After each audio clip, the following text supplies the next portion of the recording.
Thanks for tuning in to the Loser Kid Pinball Podcast. I am Josh Roop. With me, my co-captain, as always, Scott Larson. And Scott, it's Star Wars Day or New Pin Day. Well, I guess we're a couple days late. Yeah, it's weak. We're a little late, but we were trying to organize an interview with John Borg, which we are hoping to get in the future. It didn't line up with his schedule and ours, so we were planning on doing that in the future, but we figured we want to jump on and give you our thoughts. It was a game of cat and mouse for like 3 weeks, dude. And it's okay. Borg is great. It's really hard to get. It's actually been super lucky for us to get the designers quickly on game day, the last couple of releases, because they are so busy because they are on the line. They're testing all these things. And to sync the schedules really has been a Herculean effort. We know that Borg is spending a lot more time and possibly having another game coming out. So it does take a lot of effort to sync things this time. Well, and to that point, right? Like, so typically the game cycles anywhere from about 15 to 18 months, depending on when they signed on it. That schedule might be, zoomed up, like in the case of X-Men. But if you really think about it, Metallica released not even 11 months ago. Right. Now we have Star Wars, and the rumor is Walking Dead with Borg on it. That's 3 games. That's 3 games in 1 year, in a 12-month span. So, he's stretched a little thin. We know nothing about next month's game. We don't, and it's been. I guess that's the long-standing rumored game. But either way, I'm. Hopefully it'll be something at Expo. I think that's been longer rumored than Star Wars has, man. It's been rumored for a while. Yeah, maybe. I know that the one that was widely predicted was Metallica. Yeah, true. But if you want a Star Wars Premium or a Pro or an LE, I don't even know if they have any LEs left. You can always ask. But yeah, you can always ask. Zach Niccolmeni at Flipping Out. They now got Greg Bone and Ken Cromwell on the team. And if you haven't been listening to their podcast, definitely go subscribe to that.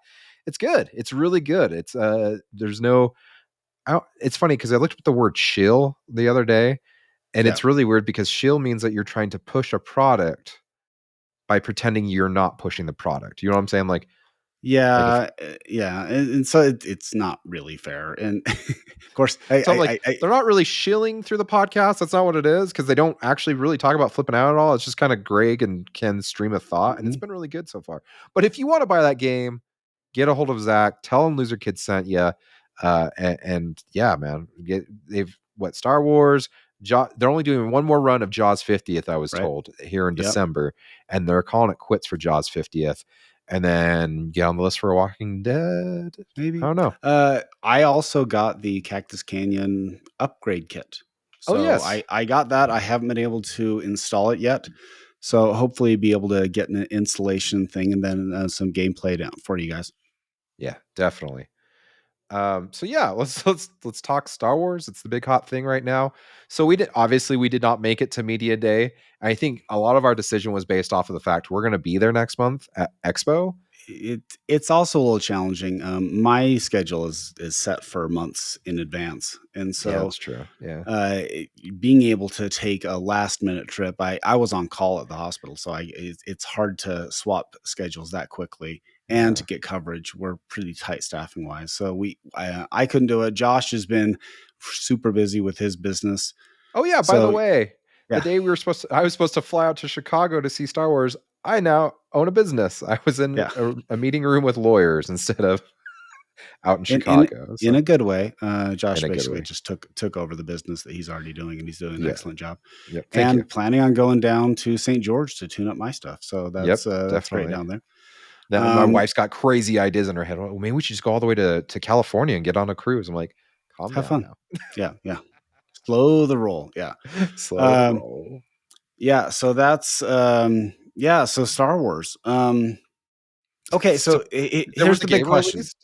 Yeah. Well, here's the big question. So why? Like, why are we getting another Star Wars? And Josh, I'm going to toss it to you and get your thoughts, and then I'll give you my thoughts. I mean, it's an evergreen license. It's one of the top selling merchandise licenses. Mm-hmm. I mean, there's a reason Disney bought it up at, what was it, $4 or $5 billion or something like that, $4 billion. It's because it makes money. It's from 1977. The funny part is, though, I'm starting to run into the generation where like they just don't watch Star Wars. Like it's not, and maybe it's like slowly dying off. Maybe it never will. It's very interesting to me. I was talking with our group earlier about this. It's really weird to me that they did a Costco run of the home edition and then they released this.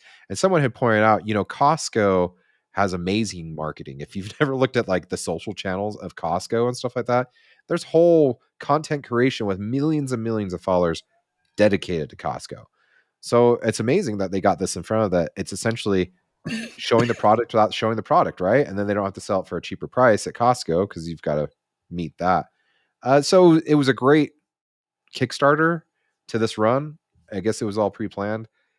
I don't know. Overall, I find it interesting. I think it not oversaturation. Maybe it is. The problem is, it's like Star Wars.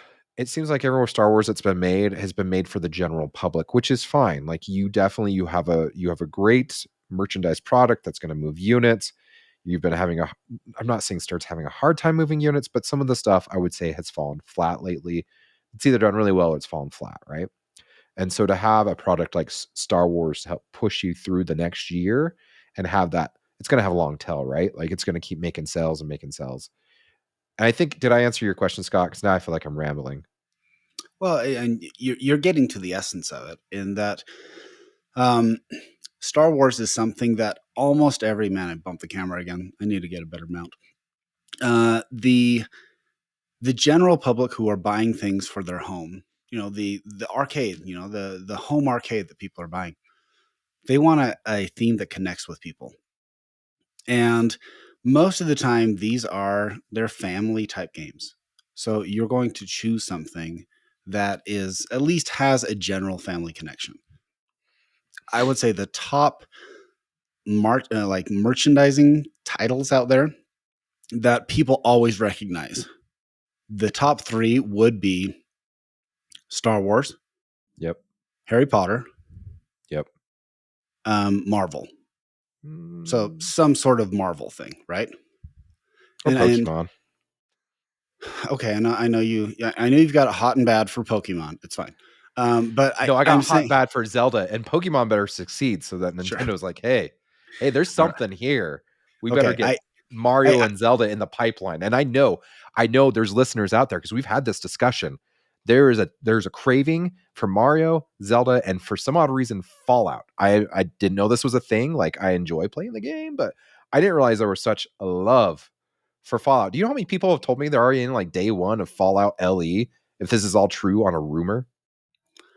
I don't even know what Fallout is. It's a game, right? Yes. Game. Yes, it's a computer game that's been around for like 30 plus years. And they go and shoot people or something like that, or yeah, it's post-apocalyptic. You're trying to survive, RPG based. Yeah, stuff like that. Yeah.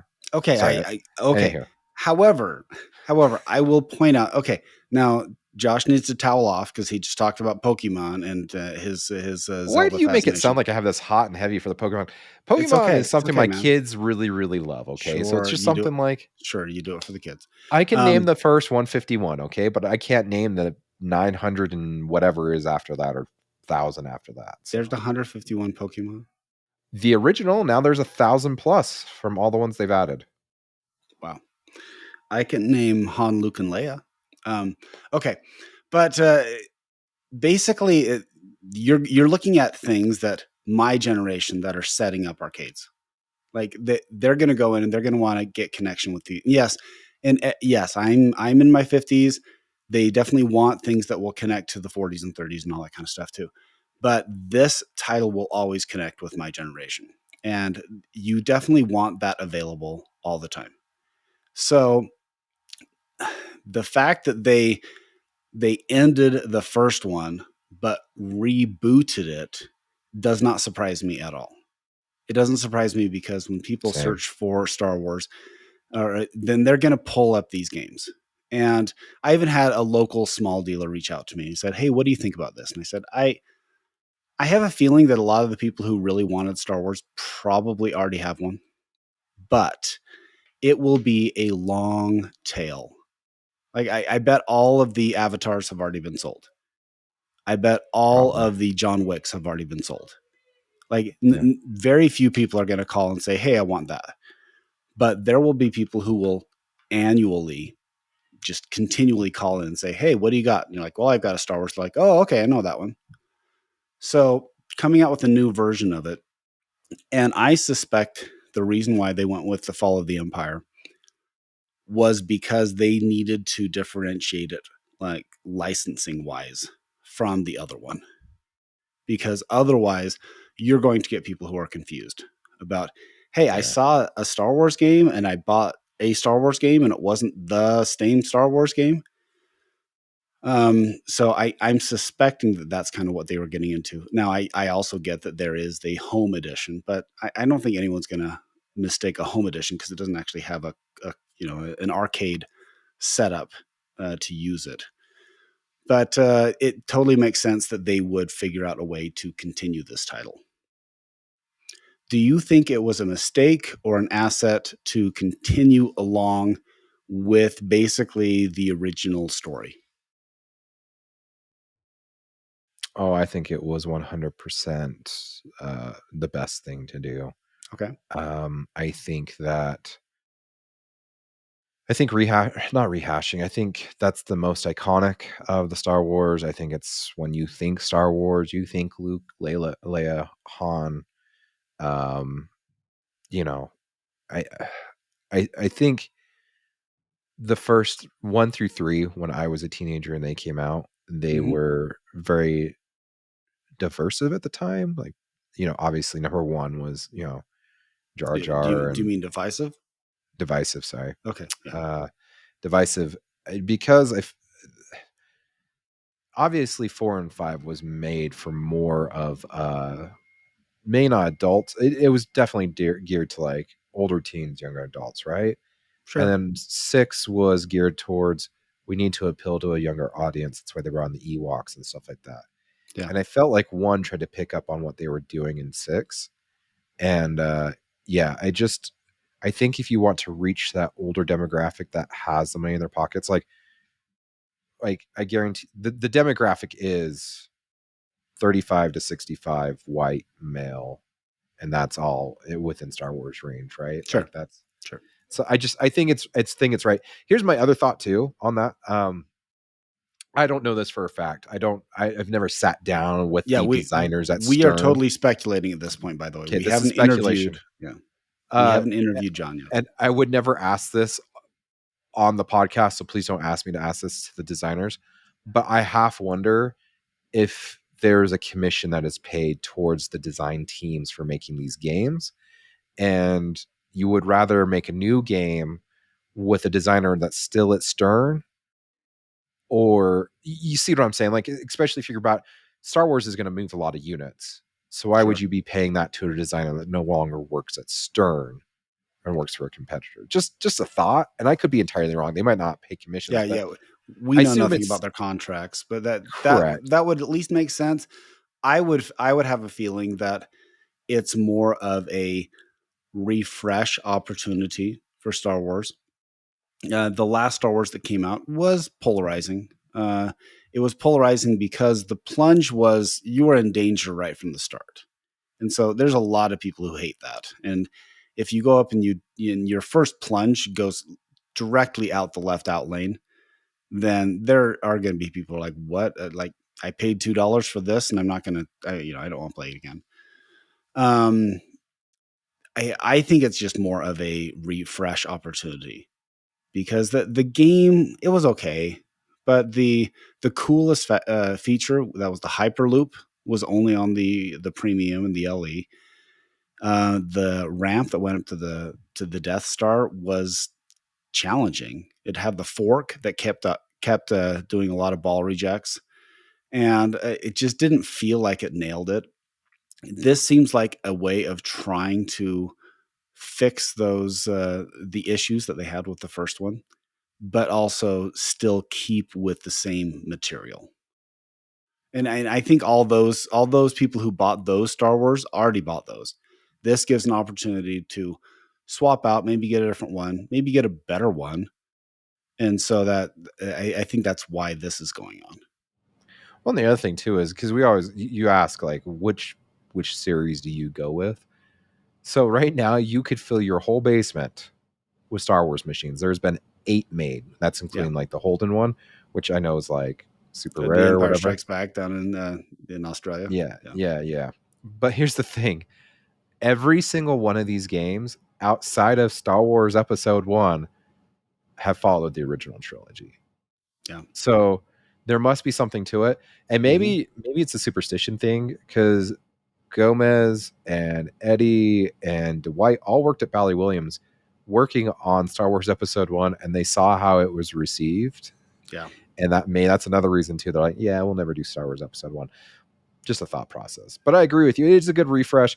Here's the thing though, like every time they make a Star Wars, have you ever noticed it's like, I don't want to say it's like the easiest layout. Obviously the plunge on Richie's was super annoying, but they're all fan layouts. Like they're all kind of geared towards bringing people into the hobby. So do you think this is an opportunity to refresh the player database of who owns pinball? Yeah, I absolutely. When you have a game like this, you want it to be.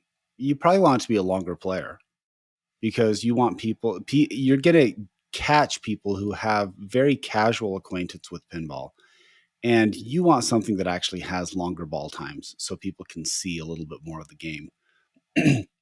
If you have something like, for example, The Walking Dead, that is a different scenario in that you kind of expect it to be even just the theme. You're thinking it's going to be a little more brutal. You don't think it's going to be a baby game, as Nick likes to call them.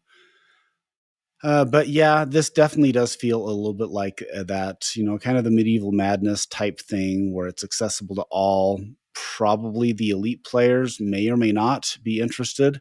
But there are ways of making it accessible and challenging. I mean, you can look at Metallica. Metallica is a fan layout, right?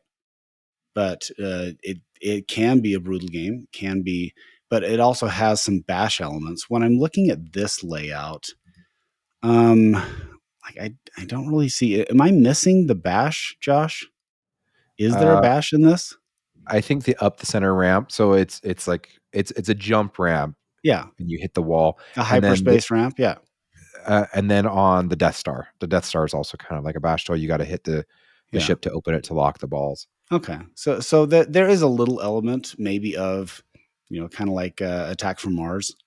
I mean, there's a stand up underneath the at too. I don't know if you count that as a bash toy. I don't think you do. Yeah. Okay. So here's a question. John called it the AT-AT. Do you call it an AT-AT or do you call it the AT-AT? I'm pretty for sure it's called the I remember there was some kind of like I want to say it was like Big Bang Theory where they had George Lucas on and they actually like settled this as a joke. Oh, really? And I'm perfect because I used to call it an AT-AT because I'm like that's what they are. I always called it an AT-AT. Yeah, they're called an So that's what I always called it. Yeah. Yeah, that's from the creator, and maybe you don't want to go with the creator anyway because it's George Lucas. I don't know, but yeah, it's called an AT-AT from what I understand from George Lucas. So, all right. Ta-da. Yeah, so it does. It kind of has a little bit of that kind of Attack from Mars vibe, right? Yeah. Where it's the stuff straight up the middle is a little more dangerous, and then Attack from Mars. I see Austin Powers, dude. Like this is a mirrored Austin Powers. I could be wrong. I could be. Okay, granted, you told me that before. I'm going to look it up right now. You do that right now. While he's looking that up, granted, like, so they can't actually patent playfields because they like proved like years ago that there's only so many limitations that you have with a playfield that like if you keep creating these, you're going to run into some stealing of other designs or some similarities, whether you meant to or not. So like, I get that like some things are going to look the same, but I feel like this is Star Wars Fall of the Austin Powers. Like, okay, are you calling it the Austin Powers just because it has the Jabba the Hutt toilet bowl? Well, there is that. Okay, you've got the up the center shot, which it does have the ring from Lord of the Rings. So this doesn't have the ring, right? But it's still a jump ramp that goes in the back behind the whirly bird. I don't know what But Okay, yeah, then you got the toilet bowl and like the Jabba. It is funny because like the way Jabba is sitting on top of that thing, it kind of does look like a toilet. Like I don't know what to tell you on that. If like I said, if you mirror it, the mini target is the at target. You've got the orbits on the sides. I mean, there's obviously some variation. This sure. was a John Borg layout on Austin Powers as well, and it doesn't have the typical Borg lanes on the bottom. Mhm. But I mean, for the most part, it's very similar to Austin Powers, in my opinion. Yeah. So Yeah, he does have the 2 end lanes on the left side, doesn't he? On this one too. yes, he does. Yeah. He he Typical he Borg. he loves him some double end lanes. But like even the returns on Austin Powers are like straight down the sides into the in lanes. Okay. Granted, they're clear plastic versus Star Wars is metal, Mm, but I get okay. I see what you're saying, but you could also argue that any 2 flipper layout yeah, has that challenge. yeah, We talked about this. We called on today, right? We were talking about the layout of a fan layout, and even I pointed out the ultimate fan layout would probably be Medieval Madness or Attack from Mars, right? yeah. And so we counted that up. And how many shots did we end up getting? 8? I Was it think 8? 8 with Medieval Madness, yeah. Yeah. And so that's kind of the fan shots you're going to get anyway. Yeah. Well, and you could argue like AC/DC is the prime one to bring people into the hobby because it's only got 5 shots. It's still a Hmm. fan, but then like it's the shots are a little wider for the 5. You know what I'm But saying? it does So have a cannon. it does have a cannon, which gives you side to side. So Hmm. So, all right. okay. What do you think? What was your first impressions of seeing Star Wars? My first impressions was it looks like an updated version of the Steve Ritchie one, in that it Okay. had a lot of similar elements, and that probably was by design. You still have the Death Star that's in the upper left corner, which Yep. was also in the Steve Ritchie design and also in the home design, right? Yeah. You do have it. It does feel like a more in. It seems like the bill of material is bigger on this though. Yeah. So it seems like you have like more to see.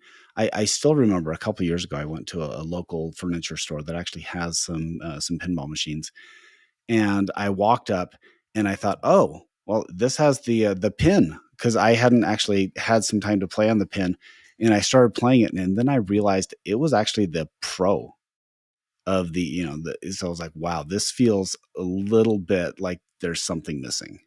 Yeah. So this playfield does feel a little bit more fleshed out, right? Yeah. So Well, it feels more cohesive at the very least, right, in my opinion. Yeah. yeah, and so you have more there. The ramps are a little more filled out. It doesn't have the hyper ramp, but the challenge that we always had with the hyper ramp is the hyper ramp was cool when you got it going, but I it felt like didn't do yeah. that much, really. Well, it felt like you rarely got to it. It's Right. the center feature right in the middle of the playfield, and it's like it just it I don't know if I ever activated it, but then again, yeah, it's been a while since I've played Richie's Star Wars. Yeah, I haven't played in a long time either.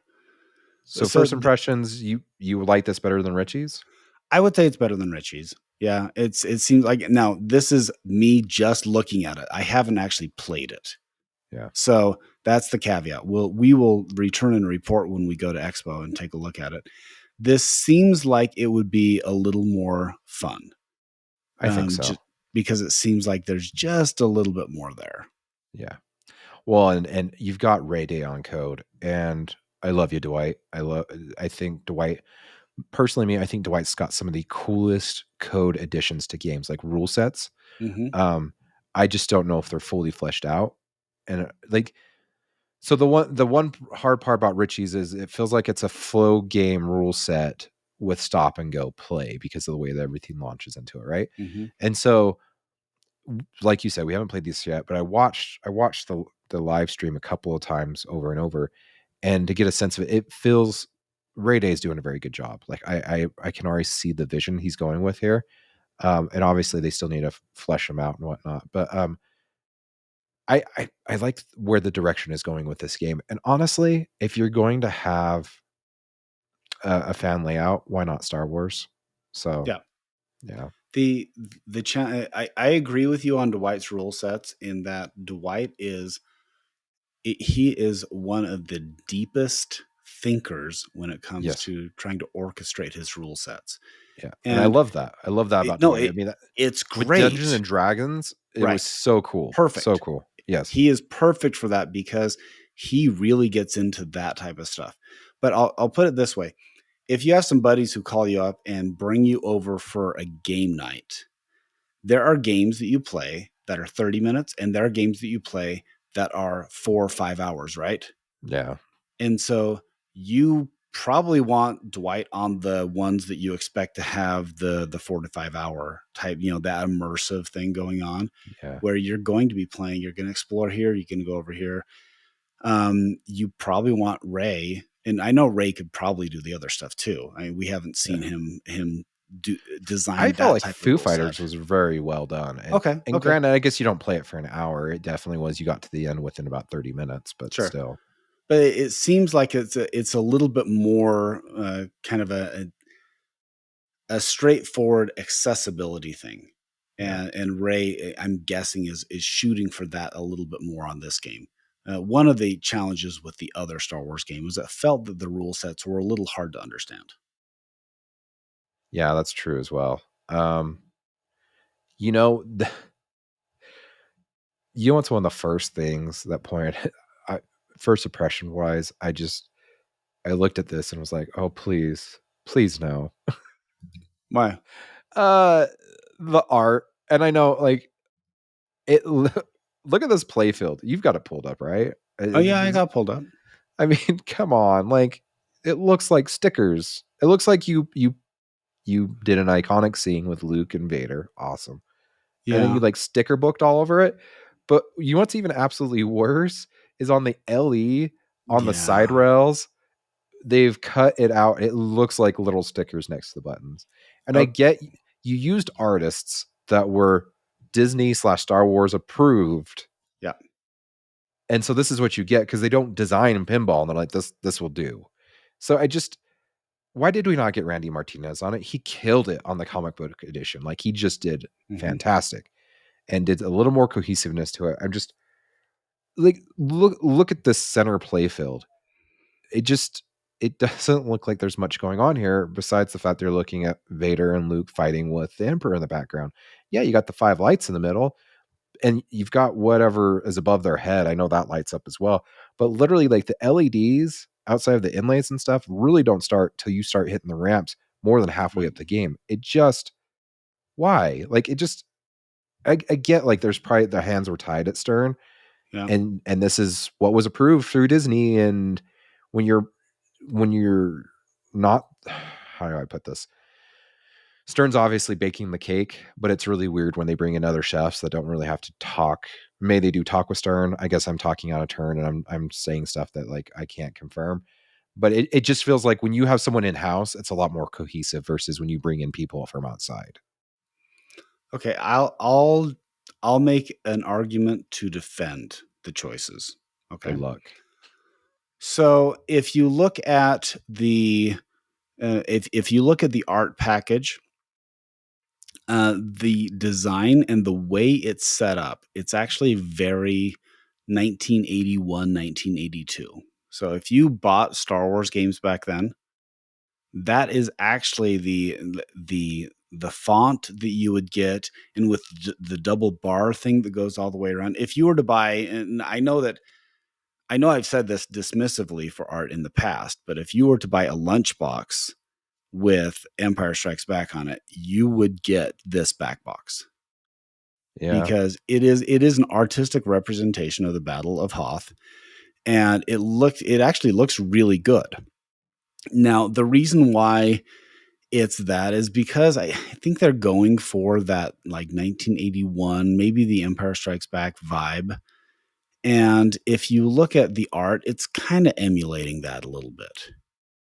Okay. And so I would say that you may or may not like it, but I would submit to you that it is it is era specific. And so it's an accurate representation of the era that these games came out.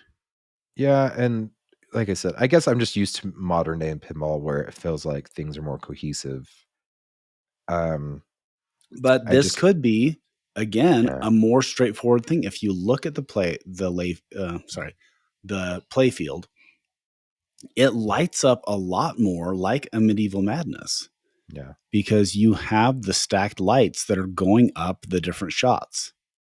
And I guarantee that for someone who's new to pinball, who's trying to figure things out, that is a huge advantage to be able to say, hey, that is the ladder you're trying to climb with that shot. So if you have things that are a little bit more challenging, I mean, if Iron Maiden behind me, for example, it's not as straightforward as to what you do to hit things. True, but that's Keith's first game. Like, let's compare it to King Kong. Like, at least I know that the climb arrows are specifically for climbing, because they say climb. Sure, and I get it, but this feels like it is really trying to be the game for all ages. Like, this is definitely the old all. We're bringing in all players. And so I'll be interested to see how the competition players, let's talk to Tom Graff. Let's talk to Travis Murray. Let's talk to them and, talk to Ray Day and figure out, okay, do you see this being in a bank at Pinburg? I so totally wish we could patch them in right now and be like, Tom, yeah, Travis. Well, okay, but you see what I'm saying? Because tournament players approach games differently. And we know that that is a huge plus and a minus sometimes to games, is that it's nearly impossible to design a game for all genres. Like, so not genres. I'm like more ability levels. So I am not a top 100 competitive player, but I have played competitively, and I feel like I try to attack a playfield from a competitive mindset sometimes. I think competitive players are going to love or hate the toilet bowl, Jabba's toilet bowl. Okay, because it took so long, right? Well, yeah, in single ball, you get up there and it's 10, 15 seconds in that bowl, and you're just waiting for it to come back. And so to slow the game down, playing it down that much, I think is just rough, especially where you can shoot it multiple times. I can't remember a game where you can actually shoot into the bowl. I know, like in Diner and with Cactus Canyon, you plunge into it, so you get it at the very beginning. I can't remember a game where you could actually shoot in the bowl. I know someone's screaming right now at their earbuds. It's this game. But here is the advantage to the toilet bowl. If you're in a multi-ball, you can stick a couple balls in there, or you can stick at least one ball in there and then start picking stuff off on a single ball play without having to worry about juggling balls. So there's like a pro and a con to it as well. Yeah. So I'm sure they've play tested that to figure out how long that ball will stall up there. But okay, so where are the pop bumpers in this? So let's talk about that. Down below, right above the in lanes. Okay. In out lanes. So danger bumpers. Yeah, danger bumpers. Okay. So what usually I want to say yes and no. I don't know. I guess we need to play it. I can see. I can see it bowling both ways. Okay, you can see. One of them on the left side, that's where the Twilight Zone bumper was, and they actually had to put like some rubbers to prevent people from just popping right out of the the out lanes. True, but there was like at least 3 there, where this one's just 1. Yeah. So okay, and this one's halfway covered.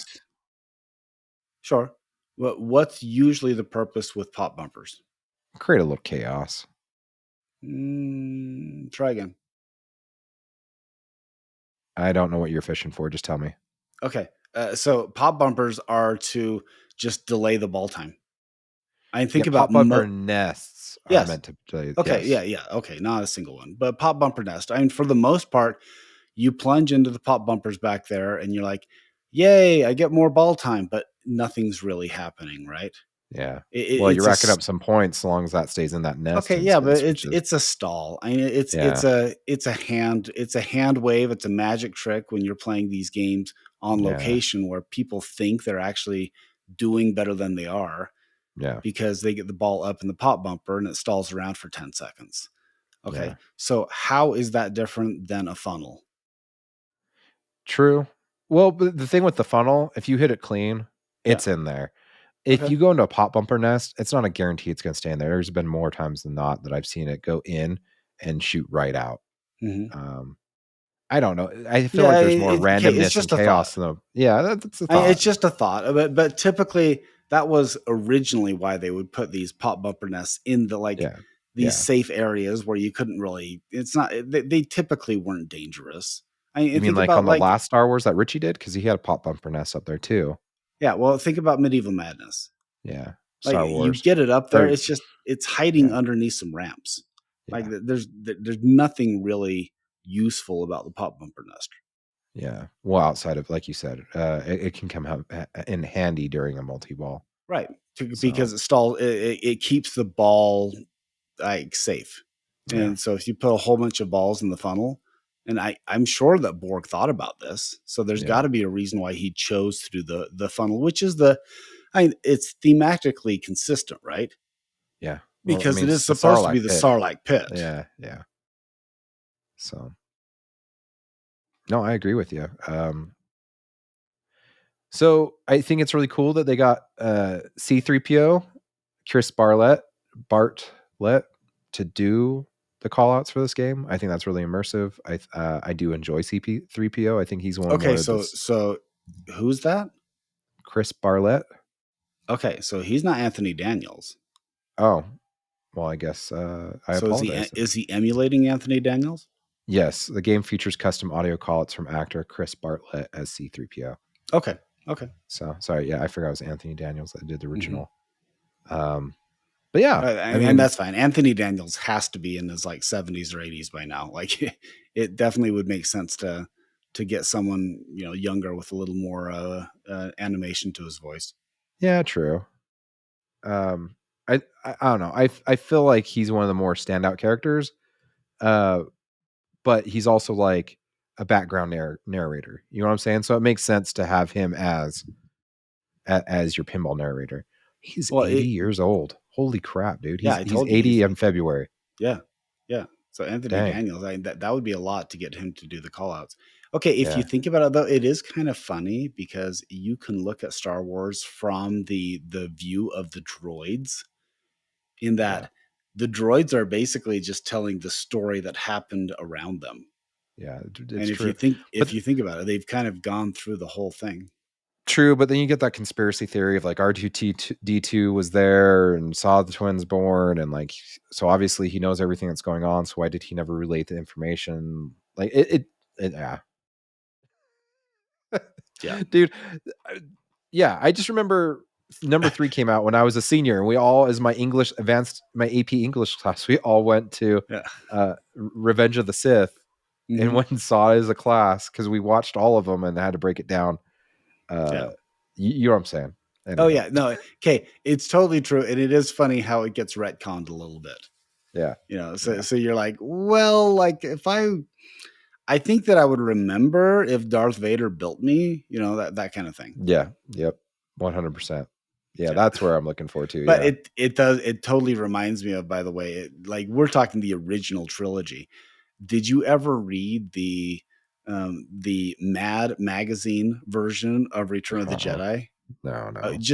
I'm sure there's like screenshots of it online. You just have to look, and it was hilarious because even at the end, they kind of were rolling their eyes, and they said, at the very end, you found out that Han or Luke and Leia were brother and sister, and Han was like their second cousin, and Chewbacca was their dog, and Uh, it was like this whole inbred Hatfield and McCoy thing. So I will say, when it comes to art, I do like the premium package better than I do the rest.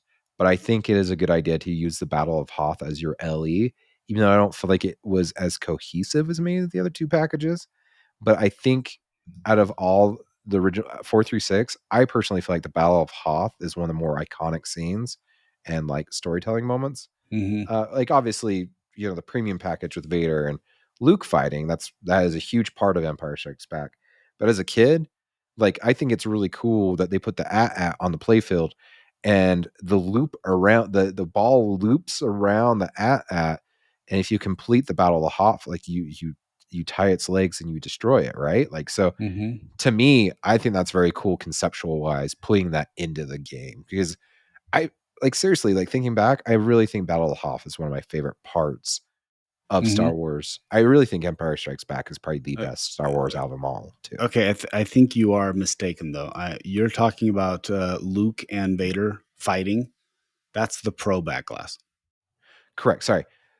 No. So if you look at the premium sides, so the premium side is Vader and Luke big on the sides fighting. Okay, where the LE is. I thought you were talking about the translite, and so no, sorry, I apologize. Yeah, the side of the pro is at Return of the Jedi, the fight of the Ewoks when they're on that moon. Yeah, but the backglass is actually Darth Vader and Luke.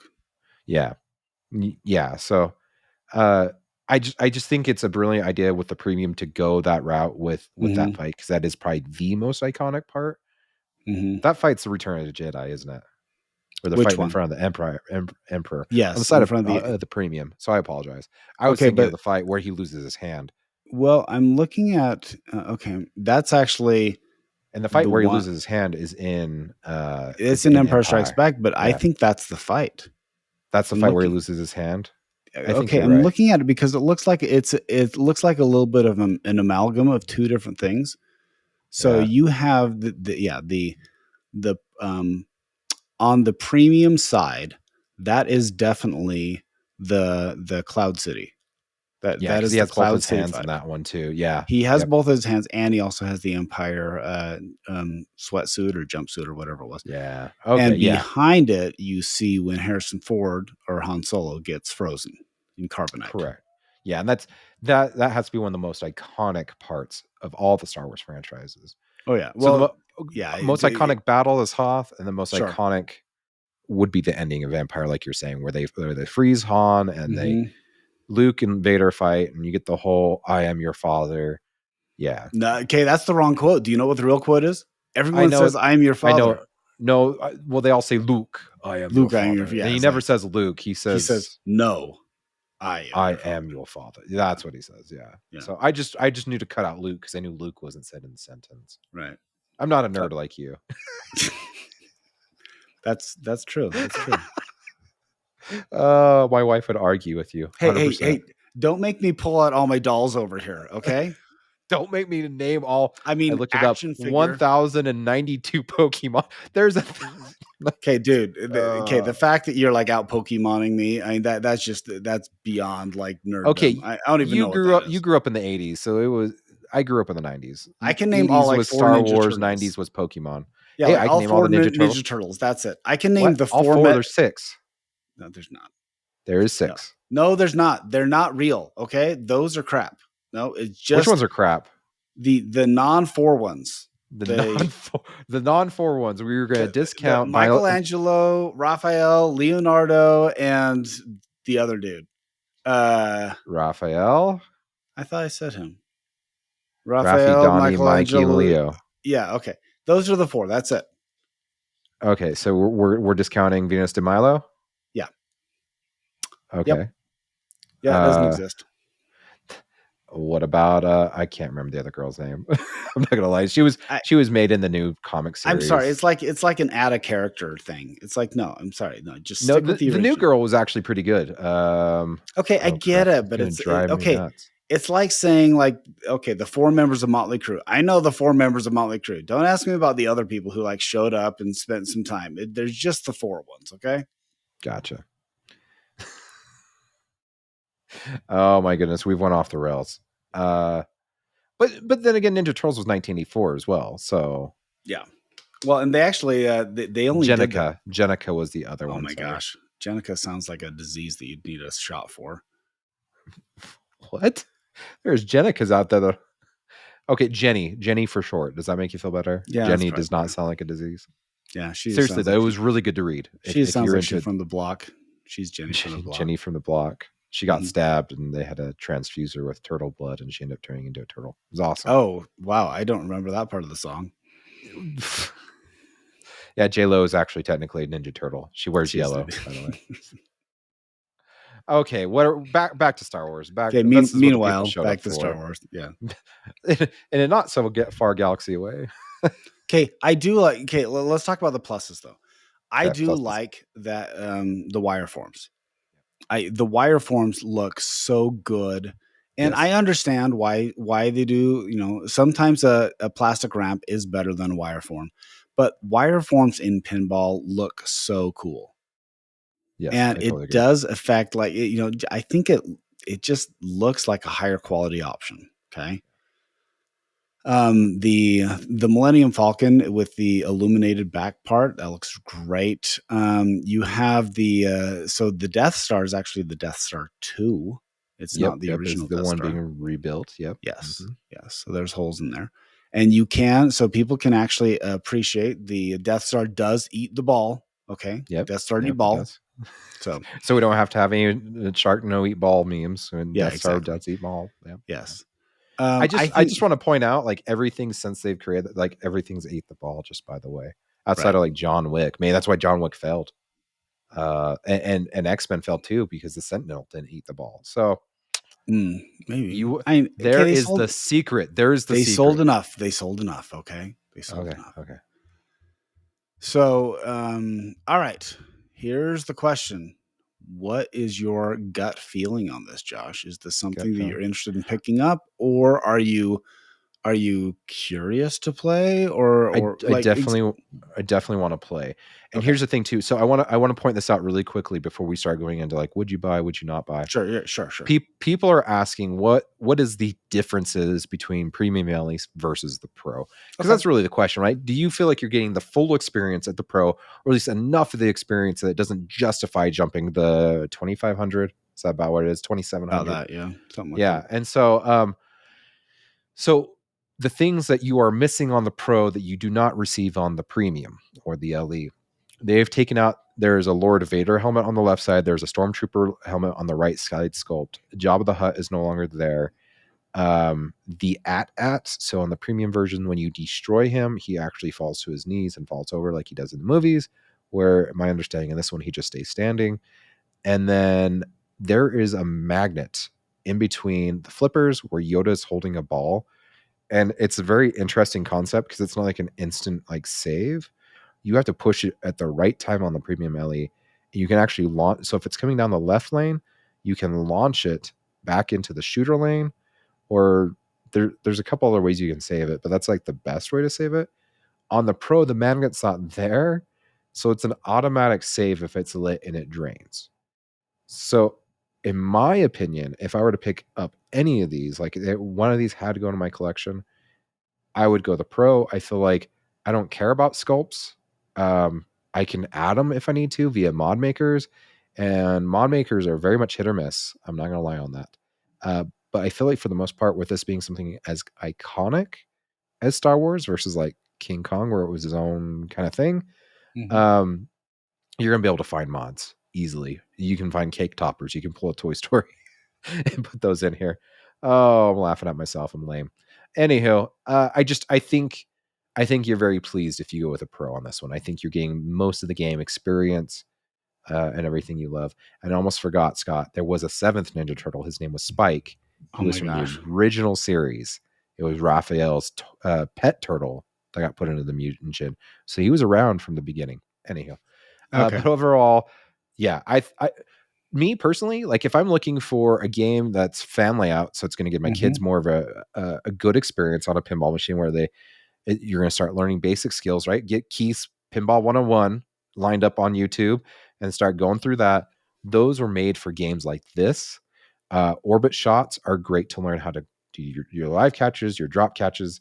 Um, it's just, I feel like everyone should at least have one fan layout in their lineup Yeah. for the very least for people to enjoy pinball. And Star Wars is very much a title people are going to gravitate towards. Now, if you only have space for like 2-3 games, definitely play it, see if it's for you. I feel like if you're, like I said, Bally Williams games, they're that's why people want them, is because they're family. The Cactus Kings, the Mountain Monster Bashes, Meanable Madness, Attack from Arts, they're all family out, right? And they all have that kind of cuddly vibe of like one more game because I know I messed up because of my own faults kind of situation. Yeah. So yeah, I think overall, I think the only thing that really off puts me about these Star Wars games, like I grew up on Star Wars, but it's not iconic enough to me to like a day one must buy kind of thing. But it's definitely like the nostalgia button gets hit because of my childhood and stuff like that. So it's one of those like I would love to find an excuse to put Star Wars into my collection, but it's not an absolute must have. So if I'm doing it, audience, I'm giving Zach Many a call at Flipping Out, and text him via Messenger, and I'm saying, hey, send me the Star Wars Pro because I think that's the best bang for your buck. What do you think, Scott? I agree. The one thing that is challenging is the one thing that not challenging, wrong term. The one thing that the other ones do have, and I was trying to read analyze the feature matrix to say, okay, what does this have? So there is a cabinet compatible with expression lighting system. I did forget about that. Yeah. Yeah. So okay, that is something. Now, okay, is that enough? Maybe. But yeah, so you get custom sculpt. A lot of these things are custom sculpt. Custom sculpt Stormtrooper, custom sculpt Darth Vader helmet, illuminated Jabba, so you get a Jabba light up toy. You got a it's the magnet your Jabba can look thing. Your Jabba can look like he had radioactive Taco Bell. That would be awesome, by the way. He lights up right above the toilet bowl. TIE fighter ship with the spot. Yeah, so okay. Now there are times when you buy games because they look prettier, right? Yeah. Yep. There are times. And so if that's the thing, if you're like, you know what, it's worth it to me to spend because the one thing you're talking about with mod makers, sometimes those mods can get super expensive. Yeah, that's true as well. And so if you're like, I can buy a whole bunch of extra mods and put them in there, but I'm spending X amount of dollars, or I can just buy the OEM stuff. But you're right. Just take your action figures out of the box. They don't have much value anyway, and they're just take your original, 1977 Luke and stick him in your game for you. Yeah, actually, the 1977 Luke would be more valuable than most mods. But yeah, my gut feeling is the Pro would be great. Man, I don't know what I drank. What did you swallow, man? I don't know. I've been coughing all night. I keep trying to mute my mic, but I miss sometimes. Either way though, this feels like a good Star Wars game, and I was really on the fence of buying the home version. I really want to play this first because this may be the version I'll get. Yeah. And who knows? I may even buy the home version or this version, and then swap out the back glass so it says Star Wars on it. But this seems like a fun option. Yeah, I think so as well. And it's John Borg. I feel like John Borg always delivers. Pretty consistent. But as we always say, I am shocked Dwight's not on this code because Dwight has very much professed that he is a Star Wars lover. Sure, but he did the last one. Himself. Well, he did the Mandalorian as well. I mean, he's done. Okay, yeah. Part of me says that they were looking for a different team approach to this and see what they can do. I love that Ray got the call up on this one, man. I think this is Yeah, I think we've already professed our undying devotion to Ray and his streamlining and being able to streamline rules for me. So that's great. I don't think I'm smart enough to figure out Dwight's rules, to be blunt.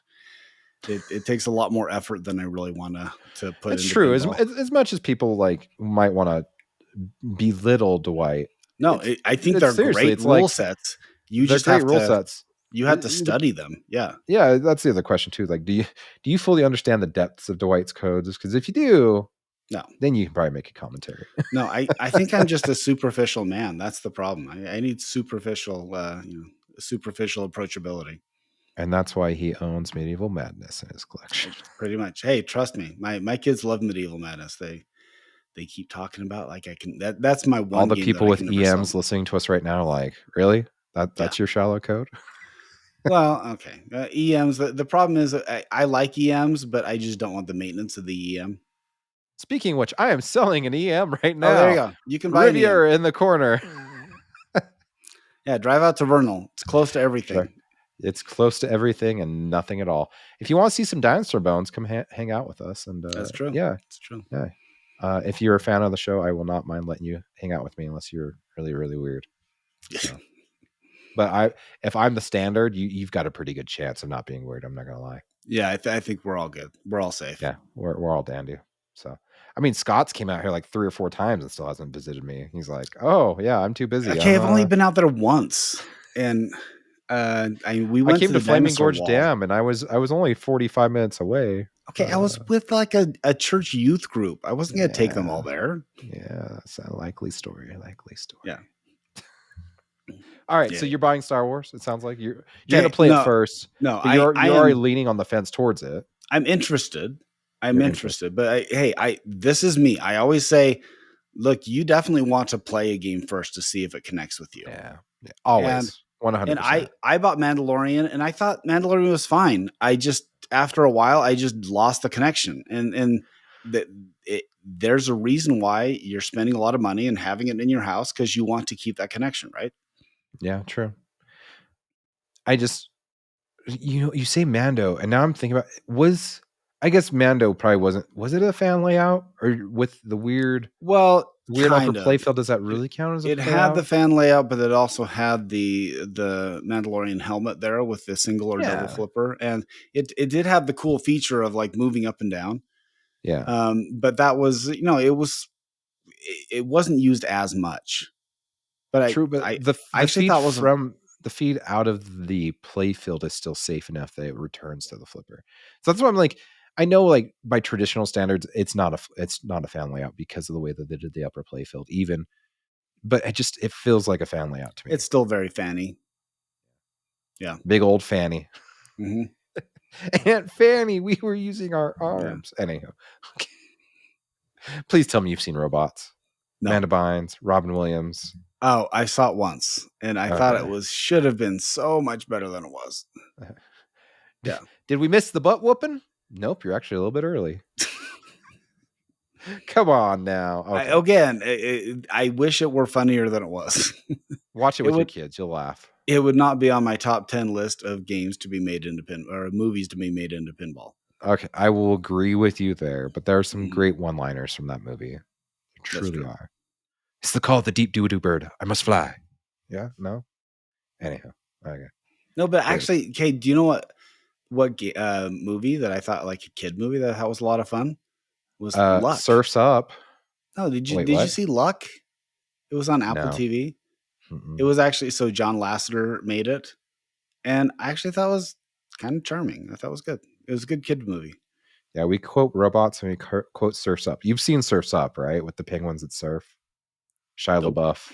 Oh my goodness. It is such a great movie. Really? It's hilarious. Chicken Joe is John Heater, Napoleon Dynamite. Okay. Yeah. Yeah. And then Big Z, Jeff Bridges, aka the Big Lebowski. Yeah. There's a part where like okay, the fact that you actually put Jeff Bridges as the Big Lebowski as opposed to Tron, part of me died a little bit. I am hey, it's the audience. I know that this audience right here loves loves the Big Lebowski. Yeah. I hear occasionally Tron, but they're always like Big Lebowski. And White Russian with the rug. The Big Lebowski, it's like Pulp Fiction. I saw it once and I'm like, yeah, it's okay. Like I never understood the cult following. Yeah. That's a different story for a different time though. Yeah, exactly. Okay. Overall, it sounds like what we say with most new games, get out and play it. Mm-hmm. And hit us up at Expo. Hit us up at Expo and tell me what you're thinking too. Oh yeah. Because we'll be there. We'll be there. And then Friday at 11, you, me, Retro Ralph, Jared Engelberth, and Jack Engelberth. It's going to be at the we're doing a content creation. Did you really say Jack Engelberth? That's what's on the did you not see that on Triple Train? That's what are you kidding? No, I missed that. Yeah, so the expo schedule says that we have Jack Engelberth. Okay, but since I didn't know if I was going to be able to make it, I don't even think it has me on there. So you're not on it. No. Yeah. This got printed a little while ago. This is I submitted the names like 3 weeks before, and then you hit me up and like, hey, I'm making it to Expo. And I was like, oh, cool. Yeah. Ta-da. Ta-da. So, come join us. we'll have fun. If you're interested about content creation or how we do all these shenanigans, or if you want to do your own and you want some points and whatnot, some pointers and stuff like that, we're gonna be talking all about that. You want to come harass us, you definitely can. I might if just you want to harass tell you us back. why we stink at what we do, let us know. Yeah, definitely. Okay. Either way, we are going to be in Expo. So please come up, say hi. Yep. And Josh, are you still taking orders for hats or anything like that? We are. If you want to get a hat, hit up. I think I'll drop the link in the description. We're only doing them till the end of the month. So the way it's going to work, you're pre-ordering now. You're agreeing to, yes, I will be on the list. Then when the end of the month hits, I will email you and say, hey, I have you on the list for this many hats. This is how much it will cost. Are you still in? Because I'm ordering it now. And then you do not have to be at Expo. It just, if you want to save some money on a hat and not have me ship them to you, I will bring them to Expo. It's what I've done every year for the last 3 or 4 years. Right. Yeah, I'm more than happy to do that. I have found out, so they have really limited. So the hats that we're doing are the fitted ones that like are custom made. Like I have a company here in town that buys the new eras and then they custom do the thing. And so it's not something we can sell via Silverball Swag. It's a very custom item. I only do it once a year. This is the ones that Ellen wears, Kerry Hardy, and like every one of his video he wears. I'm actually getting him a couple more. We're doing them in, we can only do them in, it's a charcoal hat and then with red or green accents. And then we have exclusive to Patreon blue. It's cyber blue. One gentleman that knows that we will be coming to Expo is taking advantage of the shipping. And he's buying 6 hats. Cool. If that's what you want to do, awesome. It's that time of season. So I'll bring them to you. Or if you need me to ship them, I don't mind shipping them to you. If you're out of the States, I will still ship them to you, but you do realize like there will be an added cost, and we will cross that bridge if you decide to come to it. So, okay. Sorry, I'm a little long-winded today. Don't forget, we got new Loser Kid shirts, the Loser Talica and Loser House. So if you like Funhouse or Metallica, they're on there now. And they look great. They're fun. They look fantastic. Thanks, Vic VP, for doing those for us. Couple shout outs. Glenn Wechter, dude, seriously, like he is always on the money. And I'm excited to see. My understanding is he may or may not have a new project. They had Saw there last year and he did all the sound for that. They may or may not have a new project at Expo this year. So you're definitely going to want to check that out. Like he did our outro music. So obviously the music, you're depending on where we stop this, you may be hearing it right now, or you might be hearing it in like 30 seconds. Content creator of the episode. You know, one guy I always think of, but I never say, hey, you should go check him out. If you just want really randomness of like stream of thought that has like, it's just like some dude talking and then just happens to have pinball on it. Orbital Albert, dude. He's on Poor Man's Pinball Network. He's keeping that thing alive. He's got a few subscribers. Go hit him up. Definitely worth the listen.